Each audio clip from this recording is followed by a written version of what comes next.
Hey, Differently listeners, I'm so excited. I have KyAnn Molina here with me today, and she creates simple rhythms for busy moms and has a podcast called Simple Rhythms for Busy Moms. And you should definitely check out her podcast. Welcome, KyAnn. I'm so excited to have this conversation. Thank you so much for having me. I'm so excited. Yeah, I've been waiting. I'm so excited for this conversation. It'll be so good. Likewise. So I want to dive right in. On your website, it literally says, "Are you living in survival mode?" Mhm.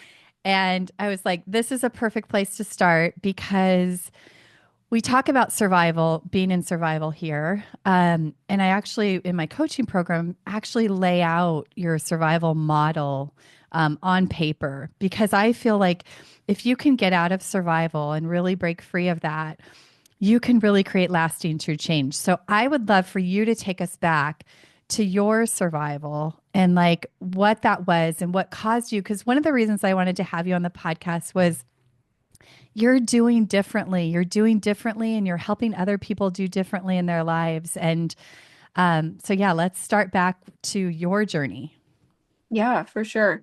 I think the survival mode, the season that I really think about is after I had my second baby. So I have three kids that are now, my oldest just turned 5 a couple days ago. And we had three kids in 3 years after struggling with infertility for 3 years before we had our first. Um, and so both of our second and third were surprises and came very quickly. Our first two are 16 months apart. And then I also have Wow. hype. Yeah, yeah.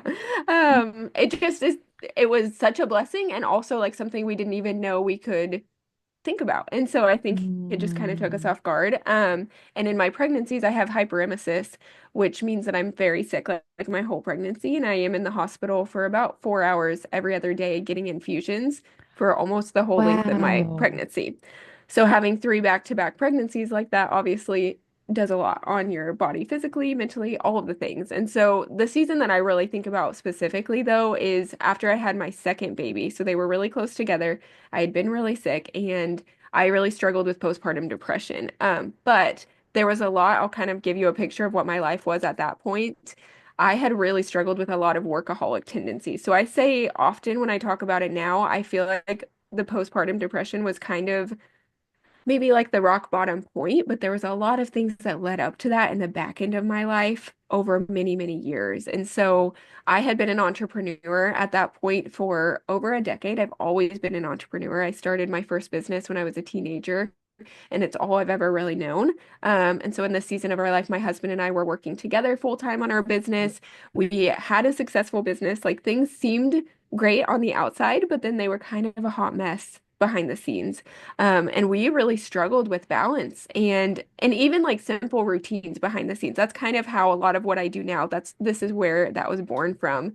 And for example, there's a morning that I can remember very clearly, and this is kind of mom related because that's the season of life that I was in at that point. But I had two kids under two for the first time, and I would wake up with the baby crying because the baby needed me at that point. So I would grab my toddler and trying to literally like nurse my baby while I'm walking to the kitchen to get my toddler food because, she's hungry. That's why she's crying. So I go to the kitchen and the kitchen, like the table is covered in dishes still from last night because they hadn't been put away. And so I'm trying to literally like wash one bowl so that I can feed my toddler breakfast while I'm trying to nurse the baby. I'm trying to do this with one hand available, all the things. And my toddler goes over to the table, and this is probably why it's ingrained in my memory. She grabs a bowl of leftover spaghetti. Which spaghetti is not something that if it set out, because it was from the night before, like this was survival mode for me. I hadn't cleaned it up. Like just all transparency was out from the night before. It shouldn't go everywhere, but somehow it did. It went everywhere, like all over the counter, the wall, everywhere. And so that was kind of like a trigger moment for me of then I just kind of lost it. The baby's crying, I'm crying, everyone is like, okay, what's happening? And that is a specific morning, but also it wasn't rare for me to have that happen. And I think when I Mm. realized that I was struggling with postpartum depression and also the workaholic tendencies, we got to this point of like something has to change. And so I basically started reworking all of the habits and routines that had just accidentally been created that were kind of feeding into the chaos. They were just cycling through all of these different things, and I was tired of my life feeling like survival mode. So that gives you maybe a picture of like where I started from. Wow. Yes. Oh my gosh. It takes me right back to motherhood. And I wasn't navigating, my boys are 22 months apart. Okay. Um, but oh my gosh, those moments where you're stretched to your full capacity and it kind of breaks, which is usually Hmm. a good thing, right? Like, because those are usually the pivot points where we're like, enough is enough, like something has to shift here. So I Yeah. want you to speak a little bit more about, because you said this wasn't new to motherhood for you, I think is what you said. Hmm. And so what did it look like even before that? Like, what did survival look like before you were a mom? And it's Hmm. like like you said, it wasn't just this one breaking point, but there were probably a series of things. And this was the final straw, right? Yes. Yeah. I think a lot of it for me in my story came from like these workaholic tendencies. That's a big piece of it for me. In my businesses, I had been an entrepreneur for so long and like I worked from home, and I loved what I did. We've had a couple different businesses now, and every one I've loved what I did. I was very passionate about what helping other people and doing the business. And that's just kind of how my brain works too. I am very like creatively fired up in that way. And but it became something that was like my identity. Like somehow that became Mm. my identity over the years of that's where I felt like success came, my success was tied up in how the business was doing, and I didn't have a lot of ha healthy routines and habits. And so, because I worked from home also, like there was not a lot of structure. It was easy to kind of fall into this survival mode because I could get things done whenever I wanted to get things done. So I could wake up at whatever time I wanted to wake up, work on things all day long if I wanted to, get to the end of the day, stay up way too late. Like there was not a lot of structure. And so it just kind of kept feeding into that. And so I think when I realized that I had like honestly that it was an idol in my life. My work had become Mm. an idol at that point. And so I came to a point with the Lord during this season that I just described after becoming a mom. I do think that that was the thing that kind of up until then, I could still get done, the things that needed to get done decently, not great, but like they could happen. And then when I became a mom, it's like we don't have the time that we had before and all of the extra stimulation and just taking care of other people. I think it just was the final straw of like, hey, something really needs to change at this point. Like there are some problems here. It just opened my eyes to kind of a level of chaos that I had accepted as normal. And so I really came to the spot with the Lord where he asked me to lay down my business. And that was one of the hardest things that I have ever done. I remember when I first felt the Lord pulling on my heart in this way, I was like, I wanted to ignore it. I wanted to walk away and just be like, I can have a business. We'll just keep going. We'll see what happens. Maybe this wasn't from the Lord. Maybe this is just me imagining it type thing. And it just was sign after sign after sign of the Lord confirming, like, no, this isn't something that's going to go away. And this is something that you need to obey like now. This isn't a wait till later or try and duct tape things together to make this work. It's truly like a lay it down thing. And so I remember talking to my husband. My husband is not to the level that I am with he enjoys business, he enjoys all of those things, but he's not necessarily like work all the time. He has a lot healthier boundaries around that than I did at the time. So he had been seeing all of this for a long time and saying, we had had lots of conversations, but it was just kind of the thing that I held on to so tightly of like, Mm. I will do everything else that you ask of me, Lord, but I'm not going to lay down my business. Mm. And so when I came to him and I told him, he had talked about getting a regular job for a while because, like I said, we had worked together. And so part of this was that he would have to go back to work. And he had wanted to do that for quite a while. And honestly, I had been resistant to that because again, I just was finding my identity in my work. And also I think being together, I had a lot tied up in that of I wanted us to have our days together as a family, Mm. but to an unhealthy level. And so it was, I think, let's see, 3 years ago. Yeah, a little over 3 years ago that the Lord asked me to walk away from a successful business. So we stopped fully. We didn't sell it. We didn't do anything else. We just stopped the business. And Wow. I had to figure out kind of who I was outside of that because I truly all of before I even was an adult, I was an entrepreneur. And so there was a piece of me that my biggest thing was like, Lord, like who am I gonna be? Like there's nothing that makes me special outside of this then. Even I remember Mm. like if I would meet people at church, I remember telling my husband, like, who am I gonna introduce myself as? I will just be KyAnn. Like I don't have a business to talk about. Like what else do I talk about? And that's how tied up I think I was in that. That is so powerful. So a couple things like that you talk about. One is, when we want to make changes in our life, sometimes we can't just make the outside changes and the external changes, but it's like those internal changes of like stepping away from or breaking an old pattern and cycle, right? Like where you got your identity to Hmm. to be able to truly write a new story. Like that's my mission is to help people break old cycles so they can write their true stories, their new Hmm. stories, right? But the other piece that you talk about, and I want you to say a little bit more, is the faith piece, because people who may be listening who aren't believers may not understand exactly like what that means to hear God in that way.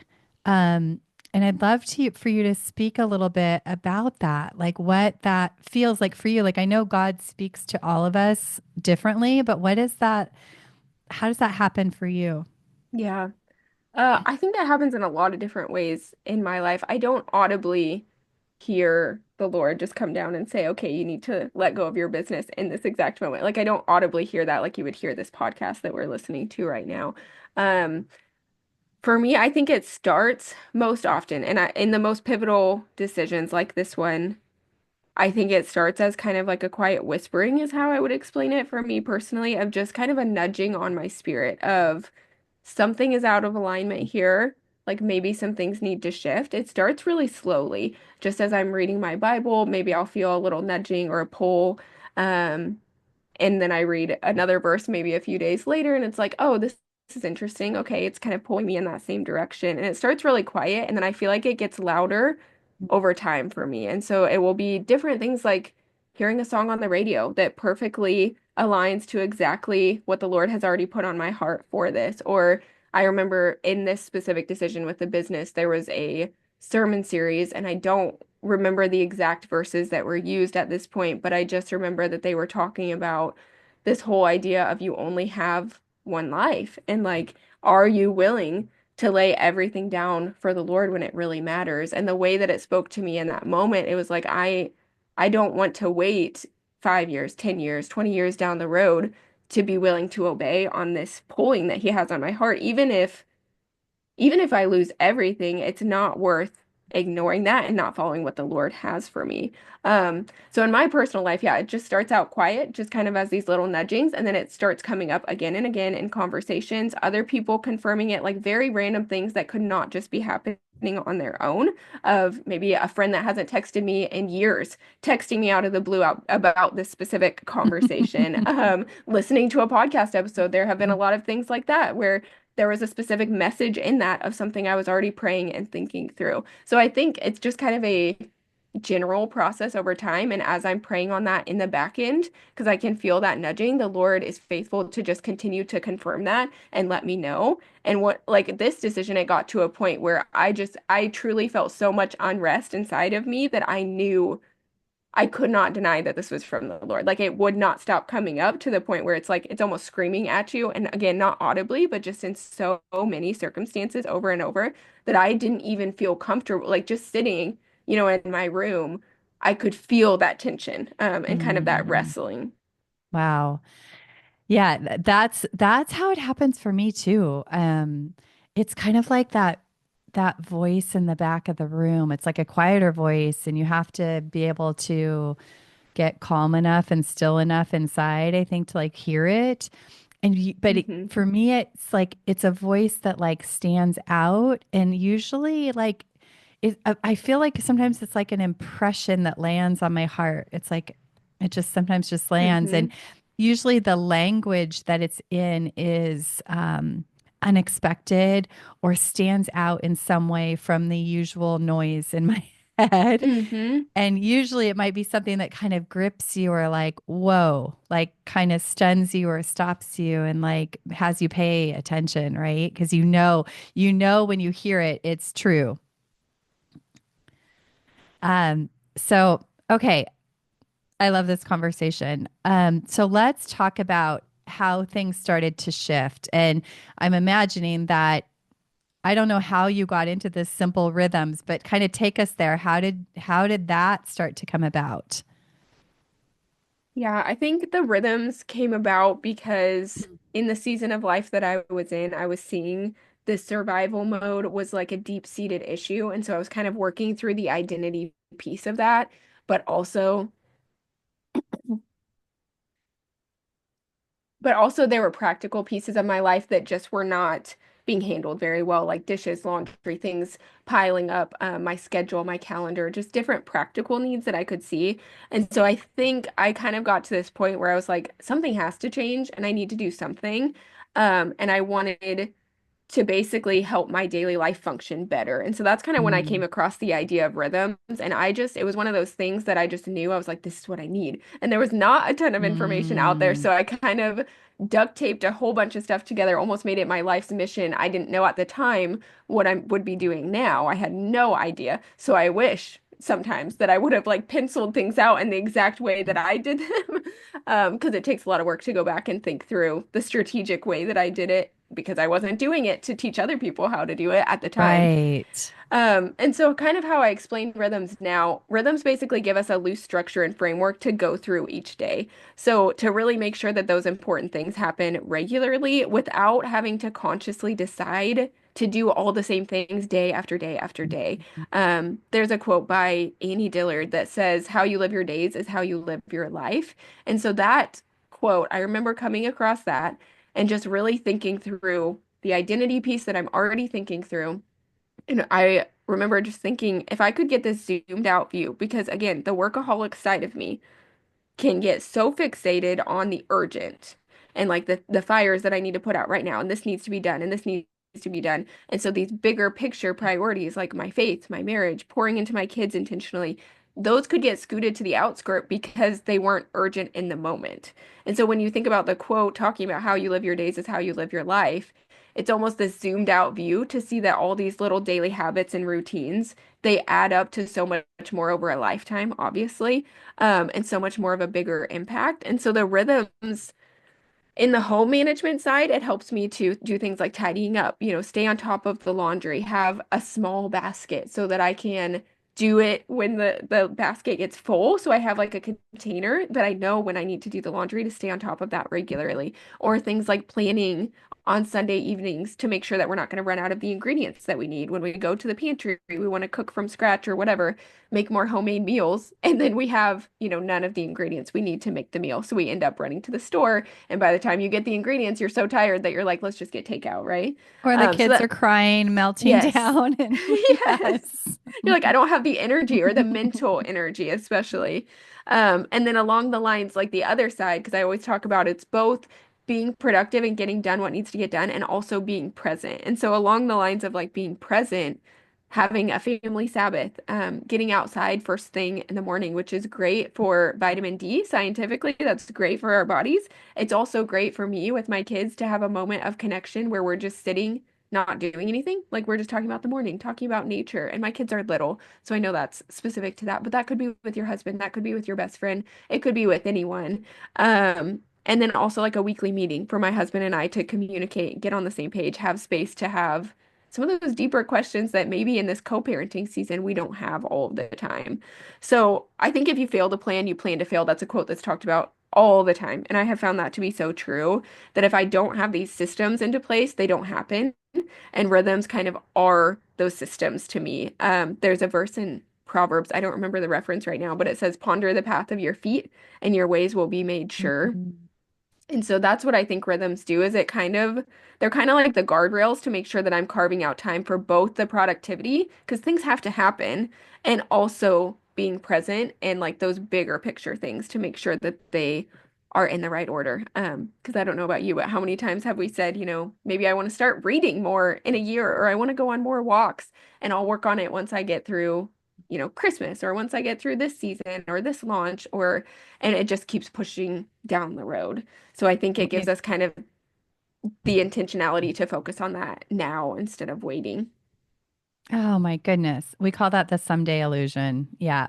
It's the Yes. illusion that someday you'll do it. And Yeah. I saw that quote on your website, the Annie Dillard, like how we live our days is how that is so beautiful and so true and so much Yeah. wisdom in that. Um, so, friend who's listening, go back and rewind. She just laid out, I don't know how many there were if you have a list, but the weekly meetings, I call them no agenda moments with your kids where there's just no agenda. There's no agenda. Those are the best moments I had with my kids and still have with my adult kids. Is when Yeah. my mind is clear. I'm not thinking about what I need to do. I'm totally present and like magic seems to unfold when that happens or with my husband. Um, Getting out in the morning. What else did you say? There's so many gems in that. Think I talked about the practical side of like laundry and yeah, the weekly planning meeting for groceries. So that's a little Yes. bit more household management related, but yeah, And I the think weekly it has meeting to be a with your balance. spouse, Yeah. like that is a game changer for my clients. Like just having a meeting where you can talk about like what do you have going on this week and what do I have going on this week? What do the kids have going on? How Yeah. can we come together and be team and so that like everything can happen and we can be relatively peaceful and connected Yeah. and like all the important things. So powerful, Yeah. so many gems in that. That is so beautiful. And I think The the other thing that I hear in your whole story is that there was like this marriage of like calming the inside of you and healing the inside of you and separating from like this identity tied to your work and all of that. And then hmm also the calming on the outside, which is like creating structures that literally can just make our day flow better. Simple Yeah. structures. Yeah. I think I had to get to that breaking point to calm the inside first. I think that's why for me, it's not going to play out the same for everyone, but for me, I think that that's why the Lord was like, this is a clean break of like you at that point, I didn't know if I would have a business. I did think I probably eventually would have a business again, but I didn't know if that was like 20 years from now. It truly was like a walk away from something I already was building and just I don't know. My husband got a regular job. It was a huge shift for our family, and I think it took that and reworking everything inside of me at that point before I could see the simple shifts that needed to be made in my house. Because honestly, I don't think that I didn't have the clarity. There was so much noise before, and all the hustling and all of the filling my calendar to overflowing and constant overcommitting and just a lot of different things. There was so much noise that I didn't even, it's not that these things are hard. I just didn't even know where to start because there was so much noise. So I think what you do with clients to help them start to figure out like calming the inside part, how like what is actually going on here, getting to that deeper root, I think that that's super key because you don't necessarily have the clarity to know what is broken or how to fix it until you know what Mhm. is broken. That is so true. And we don't necessarily have to get to a breaking point to make these changes in our life. Like Yes. there's signs, right? Like what were the Yep. signs for you?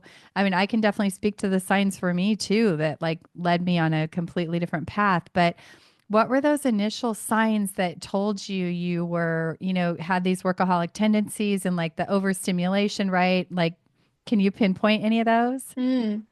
I think I did a reel on this one time, so it probably won't be as Mm. cohesive on the spot, but I can think of a few of them. I know one was like very much not looking forward to plans almost every single time. And I am Mm. an introvert, so that is a piece of it.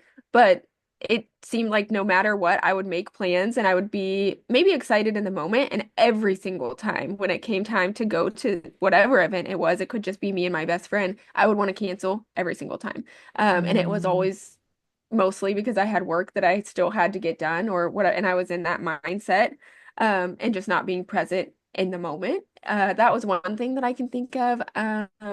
Also just living in chronic overwhelm is another big one. And overwhelm is something that I think we're going to feel like as humans, like you can't eliminate overwhelm. But the aspect of my life, like I genuinely felt overwhelmed a lot more often than I didn't. Like it was a chronic situation of like, this is just how I live my days. Stress. There were a lot of physical aspects that I now can see that I didn't know at the time, that were just piling on top of each other. But those are a few that come to mind. I'm curious to hear if you have any as well. Yeah, just as you're talking, I think like my level of patience dropped. So like my Hmm. fuse was shorter. I got irritated faster.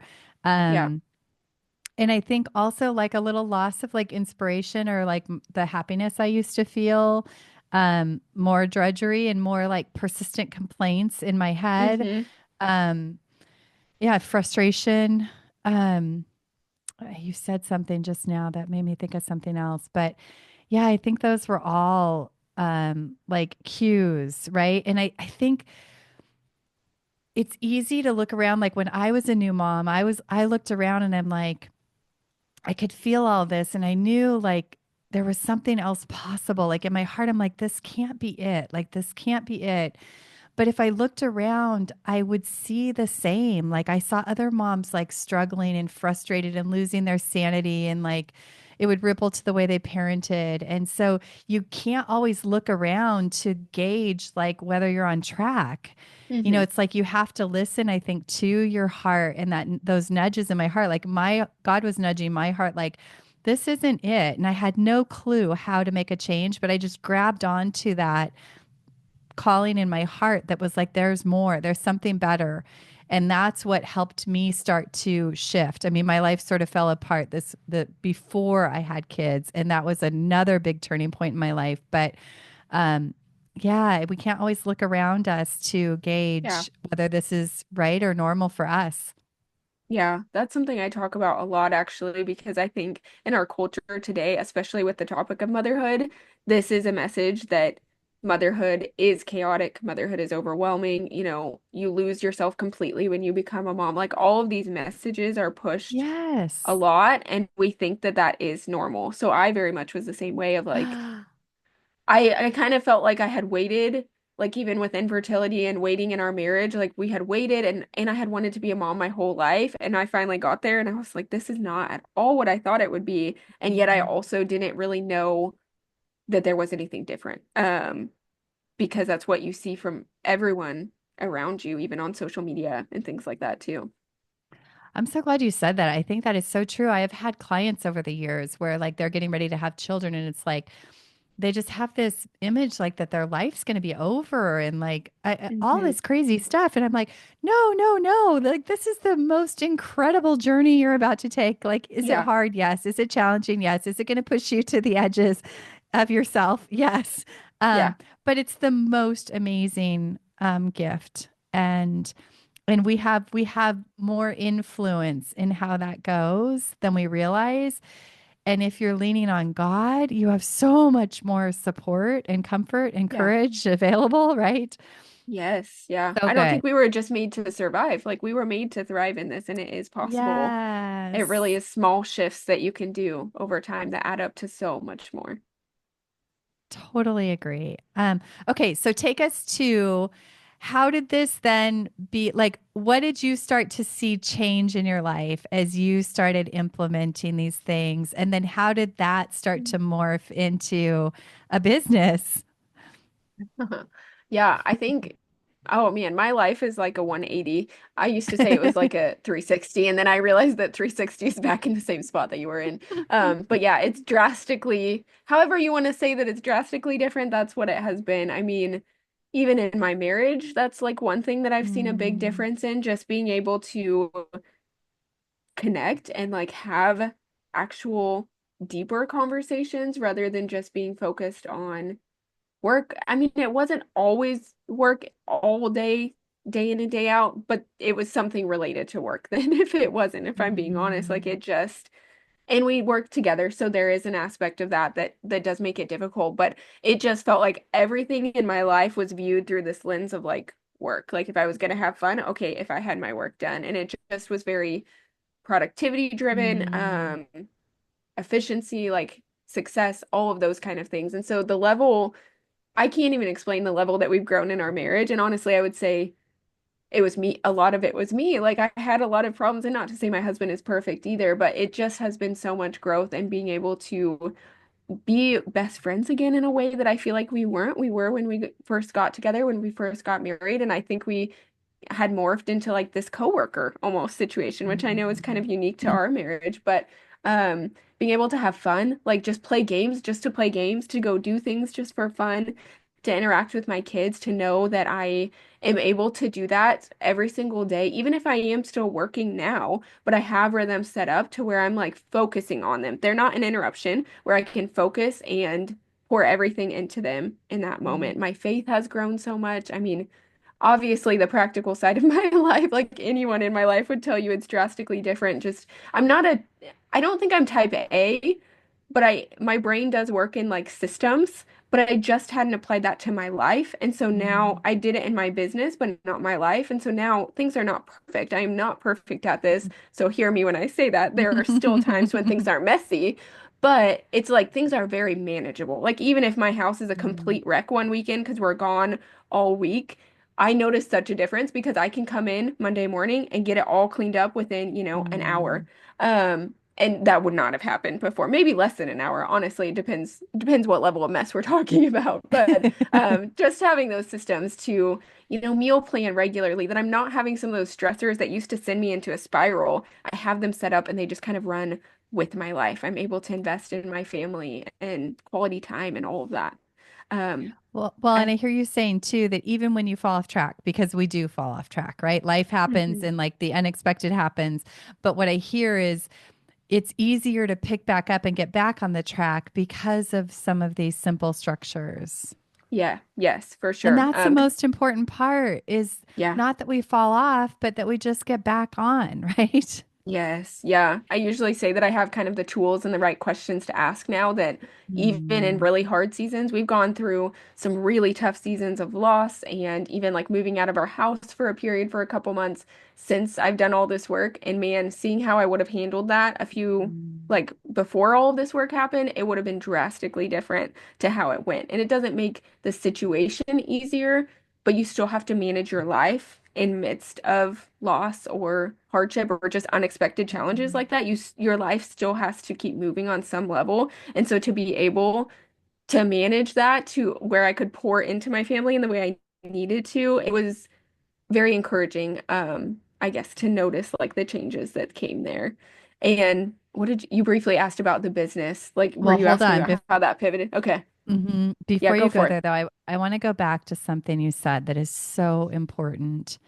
And it's not something I've ever talked about on the podcast and something I would like to talk about more. But you said your marriage changed so much and that it was like because you changed and that a lot of the, not to say that your husband didn't have his own things to work on or heal, but that a lot of it lied with you. I have had that same experience. And Mhm. like my productivity mind, my attachment and idol of like work and the to-do list and was a real barrier in our marriage. And the more and more and more I set that down, the closer we have gotten, the more connected we are, the more passion we have, the more friendship we have, the more love that we have. Like it is, I just want the women listening to really hear what you said about that because it's a game changer. Yeah. Yeah. I don't think I knew it was possible to feel as connected as we are now. I Yeah. didn't either. I didn't either. Yeah. Okay. So yes. So take us to how this became a business.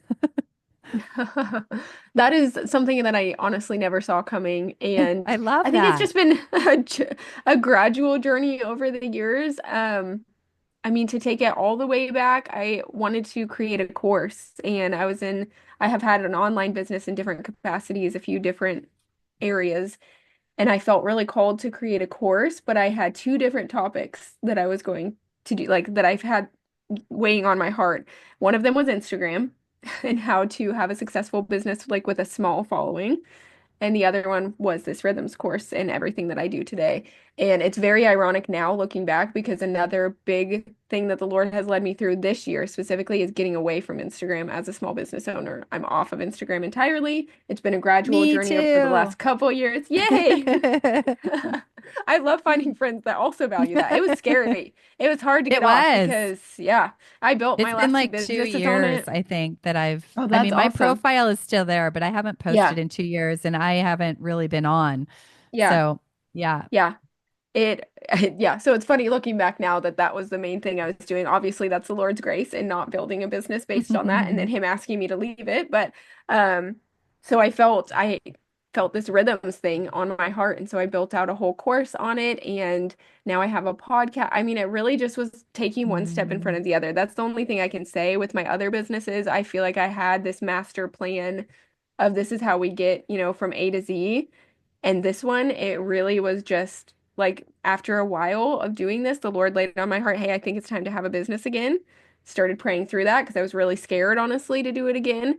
Um, I knew that I wanted to contribute like to our family, and I just feel so creatively filled up by that, but I was just scared that I would be able to do it in a healthy way. And He did. He really was calling me to that, and it just was one step after the other. And now, I have the podcast and the business, and it's not anything I ever like looking at where my life was. I never imagined that I would be teaching moms how to set up these systems and how to truly like mm, prioritize rest and mm. like balance in their life, that that's actually possible. Oh, there's so much even right there that we could go into, but prioritizing rest is that's just a huge topic we could probably do a whole conversation on. Yeah. Um, so what I hear and what you just shared is that, and I've experienced this in my own life, is, God asked you to surrender a lot of things and heal a lot of things. And you may have thought you were giving up some things too, right? Like this entrepreneurial drive and businesses that you had had before. And then there's like this blessing on the other side of surrender. And I've Mhm. experienced that so many times in my life. And like, I just see that with you. Like, then He blessed you with like doing what you love and being able to Mhm. actually pay all this forward to other people. It's Yeah. so beautiful. It's cool to see how the Lord works in that because it's a business I Mhm. don't think I would have dreamed of. Like it was past my dreams of I truly Mm. love what I do, and even limits that I had for myself. I coach a lot of moms, and I was terrified of live video, which that's very Mm. funny to say now in everything that I do. And there's a lot of public facing lives and stuff like that that I do at this point for my job. Mm. And I was so scared of that before. And so it's just been, yeah, the Lord saying, hey, trust me, follow me, one step at a time. It's amazing. Okay, so as we kind of bring things to a close, I would love for you to just speak to the person listening.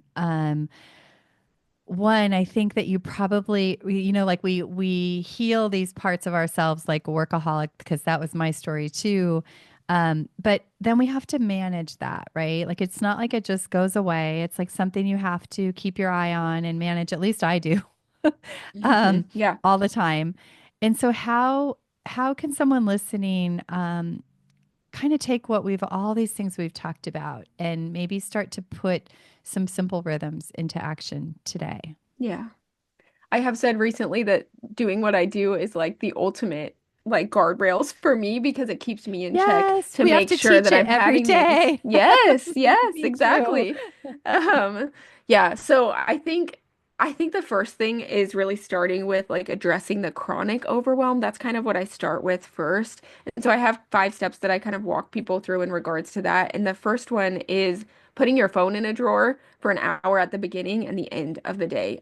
These are Love going to be very that. practical, like Yeah. benchmarks for you because sometimes we need those placeholders to help us to get the clarity to know what the next thing is. Mm, And I think with the phone, when you're not starting the day being bombarded with notifications and social media scrolling or getting this email that you need to respond to and letting that like set the tone for your day, this alone, like this practice alone, really helps to free up that mental space to allow you to be more present in your life, no matter what season of life you're in. So that one is really key for me. The second one is cutting out the noise. So especially in times when I'm feeling like extra overwhelmed or overstimulated, this could be in general like a season of there's a lot happening here, or this could be like on a daily basis of, for me in my life, maybe my kids all yelling at me at the same time, or, whatever, having meltdowns in the background and just a lot of noise.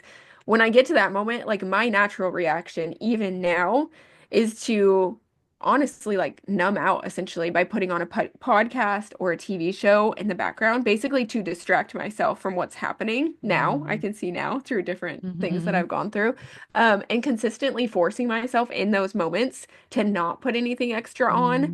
To mm. add to the overwhelm and noise levels helps so much. So again, this is on a Wow. daily level with the podcast and the TV show. This is also like when I am in a focus mode in my business, when I'm like taking a course or I'm going through a coaching program of some sort, I now limit like the outside noise in some level, whether that's social media. I'm not on social media anymore, so that has changed some. Other things that I'm listening to, even podcasts, like I will minimize the other noise aside from that thing I'm focusing on. And this could play out in Mm, lots of different areas. Maybe you're going through a season of grief or just a unexpected financially hard season. Minimizing the noise in that and the outside input helps so much to create that margin for you to actually hear what's happening in your life and to know kind of like, again, that next right step.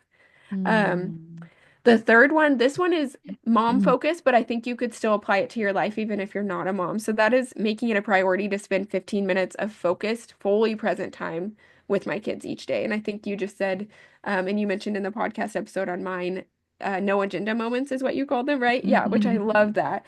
And so how we do that, is it kind of varies how we do it every day, but I let the kids, I have three kids, and so we rotate through who gets to choose what we're doing that day, and they choose something that they love. So it could be as casual as like reading books or doing a little craft that we have at home. I'm not a fancy craft mom, but letting my kids do whatever they want with the craft supplies that we have. Going on a walk, having morning coffee time together is another one that we really love. So they get to choose, and 15 minutes sounds like it's not a lot. But it is really easy to get caught up in spending the entire day together. And again, this could apply to a spouse, partner, even, I don't, a lot of different people. But when you're spending the whole day together, but you're not actually looking in their eyes and fully connecting with them. And so for me, that has been really, really huge in being present as a mom and helping me to have kind of that placeholder in my schedule that every single day I'm having at least 15 minutes to truly connect and like be in the moment with them. Um, then the next one I Okay. have is, Oh, oh oh, yeah, go go ahead. ahead. Well, No. no, no, no. We'll come back. Okay, okay. Waking up at least 15 minutes before my kids, or again, if you don't have kids, and then just before you start the day. This was huge for me. Go ahead. Game changer for me too.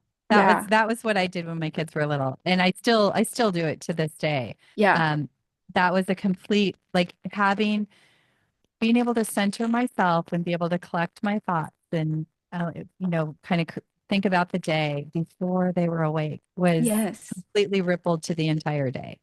Yes, because if I was waking up with them, little people kind of tugging on me and everyone needing at me at once, it almost felt like going into a firing zone, to be honest, of just like jumping from fire to fire Yes. to fire and just like game plan oriented of like I need to do this, this, and this. And that did not help in the checklist minded efficiency aspect of my life because it was very hard to jump straight into that. And so prioritizing at least a little bit of time to like fully wake up and open my eyes and know what day it is, and just get my heart in the right place, have my quiet time with the Lord, drink a cup of coffee, whatever that looks like for you. It can look a lot of different ways. It does so much to help like set my day up the right way.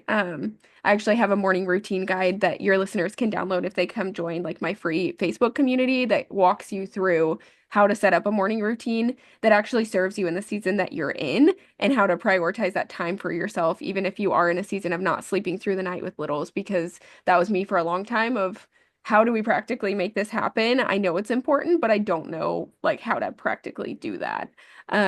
So then the last thing that I talk about, I can go into really quickly if you want me to, but it goes into planning your day. Do you want me to Yeah. I mention mean, that? if you want to take a couple minutes, Okay, sure. yeah. It does not take very Mm. long to go through, but basically the overview of this is the first note is starting the day with praying for wisdom to know what is top Mhm. priority for the day and discernment to set the rest aside. And that is a key Mhm. element of it because, again, with the efficiency, productivity, all of it, you can get so caught up in that you're living your life by your to-do list, and we have to get things done. But also, I think that you fall into survival mode a lot easier when you're living your life by your to-do list. Well, it's like your to-do list starts to run your life, and it's really Yeah. just a tool for your life, but Yeah.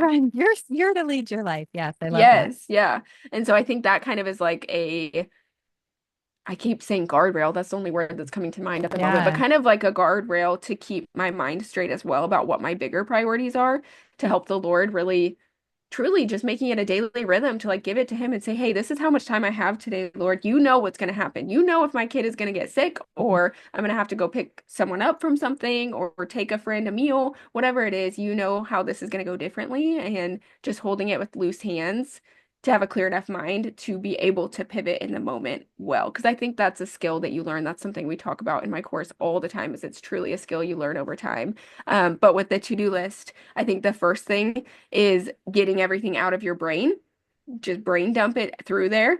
And then you're going to go back through and this is a skill you're going to learn over time. So you're going to get better at this, but kind of give yourself clear expectations. How much can I really accomplish in a day? Move everything else to like a brain dump list. Again, we have a whole system, but I'm trying to keep it brief so that I don't go too complicated in this right now. But move those to a brain dump list so you can find them later because your brain kind of freaks out if you know that it's not taken care of somewhere. It helps your brain to relax if you have a spot for it. So you can move it, you can come back and address it. It's not lost, it's out of your brain and into a piece of paper or your phone, like notes app on your phone, but it's put somewhere.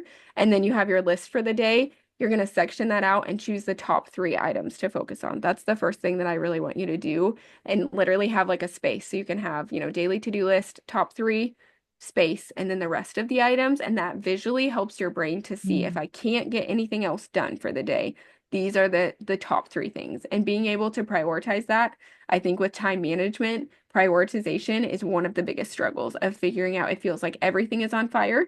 I can't do it all, so I'm just going to do nothing. And I feel paralyzed, which is where I was all the time. And so this is not like a shame thing. It's very easy to get to that spot where it's so overwhelming.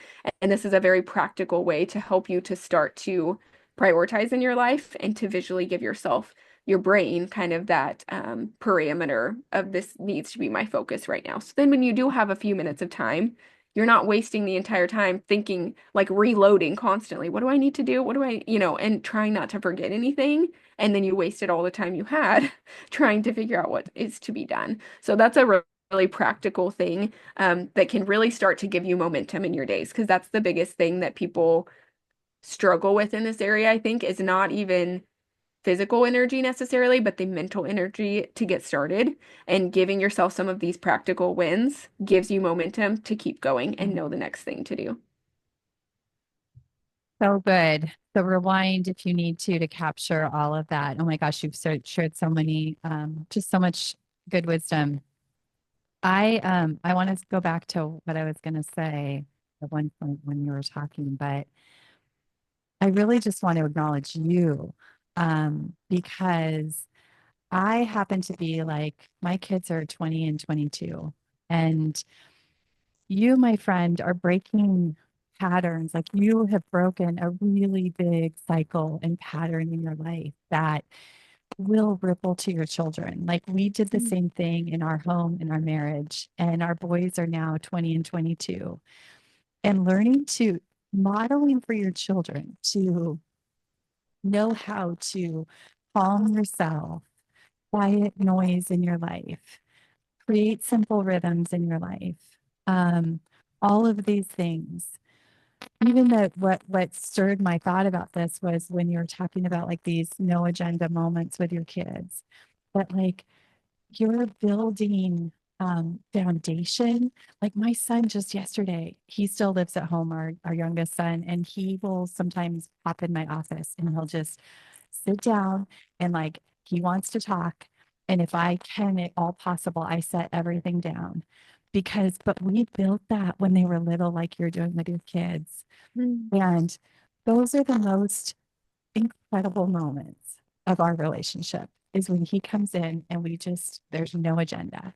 And yesterday we were laughing hysterically.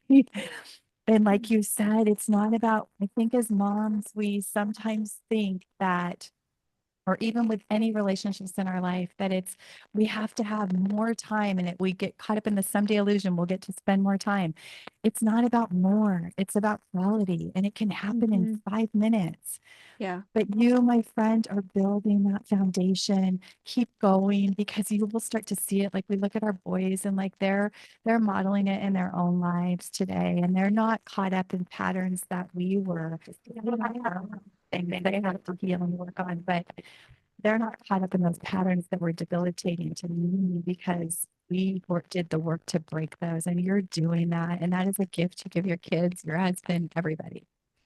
Well, thank you for that. That blesses my heart a lot. Thank you. I think those moments are what's easy when I was in that season to miss. And so I think that's why it's so important to me now to carve out that time for them because otherwise I can fall back into those habits still. And it helps me to see clearly in the moment of like it's not about how much I can get done in a day. And that's a deeply rooted, that's something I work on with my clients all the time. It's very deep in there and it's still Me something I'm too. working And on. me Yeah. too. Yes. Yeah, but thank you for that encouragement and even just hearing how it has played out for your kids too, because that's what I am hoping for and praying for, obviously, one day. Yes. So, okay, you have a course, you have your podcast, you have all the things. Make sure everyone knows where to find you and all the work you're doing. Yeah, absolutely. The best place to find me is my podcast. That's kind of my main thing at this point, and it's called Simple Rhythms for Busy Moms. You can find it anywhere, wherever you're listening to the podcast right now. And we really talk about everything that we talked about here, just how to simplify your daily routines for more time with your family. You know, the systems, boundaries to simplify and organize your life to just take everything out of your head and get it into actual systems to help you to slow down and prioritize rest and find your identity in Christ and not your to-do list. Just a lot of these topics that honestly we touched on. I feel like most of them in this episode, so we go into more depth on all of that. And then the second place that I hang out the most is my free Facebook community. So I'm in there every day and it's just a bunch of like-minded moms that are trying to balance motherhood, business, home, faith, all of those kind of things. And we do regular challenges in there, which is really fun, like screen time challenges or quiet time challenges, different waking up before your kids, all of that to help us actually put this into action. And then like fun recipes and things like that too. So I mentioned my morning routine guide earlier. If you join the Facebook group, you can get access to that for free as well. So you can join that at bit.ly/simple rhythms community. And I would love for any of your listeners to come join and say hi and get to connect. Amazing. Oh my goodness. You are a breath of fresh air, my friend. And thank you so much for coming on and sharing all of your story and your truth and your honesty and your faith. You've blessed me today too. So everybody else, have an amazing day. I hope this blessed you too. And we'll see you next week. Thank you, Thank you so much KyAnn. for having me. This was so fun.